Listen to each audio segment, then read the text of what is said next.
앞서 감정의 종류에 따라서 이 눈물의 성분도 조금은 달라진다 이런 이야기도 해주셨는데 네. 그럴 때도 있습니다. 속상하고 힘들 때 차라리 확 울어버리면 뭔가 시원하고 개운해지면서 감정이 정리가 될 때가 있어요. 물론이죠. 네, 이렇게 눈물은 감정의 통로라는 이야기도 하는데 문제는 이 감정과 상관이 없이 계속 눈물이 나는 거 문제가 될 수 있겠죠. 맞습니다. 네. 울지 않아도 눈물 나는 게 되게 눈물 흘림증이라고 얘기를 하고 있고요. 네. 주로 40대 여성에서 잘 나타납니다. 40대 이후 여성에서 잘 생기면서 많은 분들이 나이가 들면서 생기는 자연스러운 현상이라고 생각하긴 하지만 그래도 틀림없는 질병의 일종이죠. 눈물 흘림 환자의 연령별 성별 분포를 보시면은 붉은색이 여성이고 파란색이 남성입니다. 그래서 아무래도 여성이 많은데요. 그 이유는 해부학적으로 여성 얼굴이 더 작기 때문에 눈물길이 더 좁아서 더 잘 발생한다고 얘기를 합니다.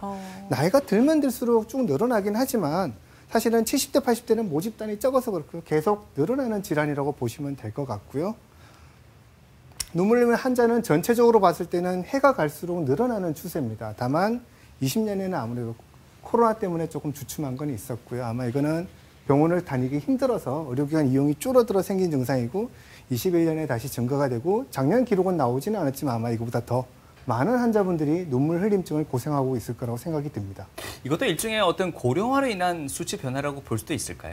네, 이게 되게 40대 이후에 생기고 우리가 눈물 흘림 질환 자체가 어느 정도는 나이가 들어서 오는 질환이기 때문에 예.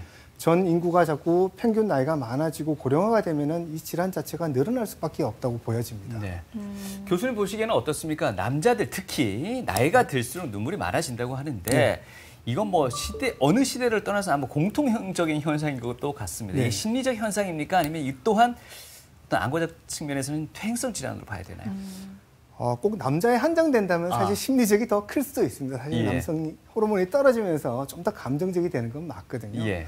하지만 기본적으로 눈물 흘림 질환 자체가 눈물 자체가 많이 나오는 과다 배출가 또는 우리가 눈물이 빠져나가지 않는 우리가 배출 장애로 나눠볼 수 있는데요. 배출 장애 질환들은 원인이 뚜렷한 외상이나 항암제 사용이 아니고서는 사실 원인을 못 찾는 경우도 많습니다.